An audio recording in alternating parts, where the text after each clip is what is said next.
Hi guys, this is me again, Mr. Japayuki. So, since dagan kayo sa inyo gapangutana kung legit ba daw ning naa sa picture.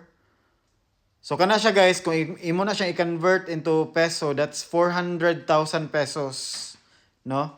400,000 pesos. So, kana siyang earnings guys is mo na siyang gina-earn sa mga usually sa mga sa million followers dire sa Facebook, no? Kanang sigig million views kanang may nana, no? So legit na siya guys, no? So imagine wala kay trabaho, nara ka diya sa Pilipinas, or na kay trabaho pero kuan lang nimo siya, buhat lang nimo siya as sideline ba, pare si Mr. Japayuki.